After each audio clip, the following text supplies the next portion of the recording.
ഉത്തരേന്ത്യൻ സമതലങ്ങളിലെ മണ്ണിനങ്ങൾ. ഉത്തരേന്ത്യൻ സമതലങ്ങളിൽ വ്യാപകമായി കാണപ്പെടുന്ന മണ്ണാണ് എക്കൽ മണ്ണ്.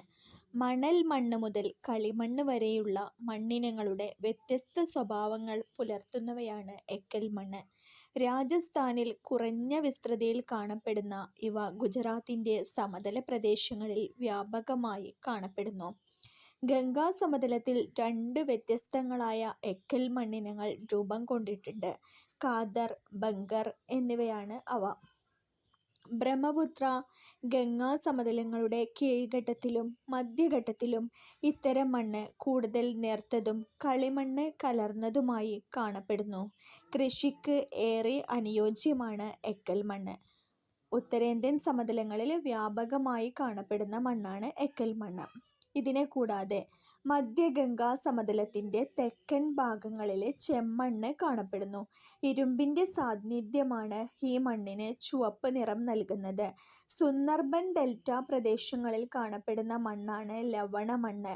പൊതുവെ ഉപ്പിൻ്റെ അംശം കൂടുതലാണ് ലവണമണ്ണിൽ. മണലും പശ്ചിമ മണ്ണും കൂടിക്കലർന്ന മണ്ണാണ് ലവണമണ്ണ്. ഡെൽറ്റ പ്രദേശങ്ങളിൽ അനുഭവപ്പെടുന്ന സമുദ്രജലക്കയറ്റമാണ് ഈ പ്രദേശങ്ങളിൽ ഇത്തരം മണ്ണുണ്ടാവാൻ കാരണം. ഉത്തരേന്ത്യൻ സമതലങ്ങളിൽ പലയിടങ്ങളിലും ജലസേചനത്തിലൂടെ തീവ്രകൃഷി നടത്തിയ ഇടങ്ങളിൽ എക്കൽ മണ്ണിന് ശോഷണം സംഭവിച്ച് ലവണമണ്ണായി മാറുന്നു. പശ്ചിമ ബംഗാളിൻ്റെ തീരപ്രദേശങ്ങളിൽ പീറ്റുമണ്ണ് കാണപ്പെടുന്നു. പശ്ചിമ ബംഗാളിൻ്റെ തീരപ്രദേശങ്ങളിൽ പീറ്റുമണ്ണ്, മധ്യഗംഗാ സമതലത്തിൻ്റെ തെക്കൻ ഭാഗങ്ങളിലെ ചെമ്മണ്ണ്, ഉത്തരേന്ത്യയിൽ വ്യാപകമായി കാണപ്പെടുന്നത് എക്കൽ മണ്ണ്. ഉത്തരേന്ത്യൻ സമതലത്തിൻ്റെ പടിഞ്ഞാറൻ രാജസ്ഥാൻ ഉൾപ്പെടുന്ന പ്രദേശങ്ങളിൽ വ്യാപകമായി കാണപ്പെടുന്ന മണ്ണാണ് വരണ്ട മണ്ണ്.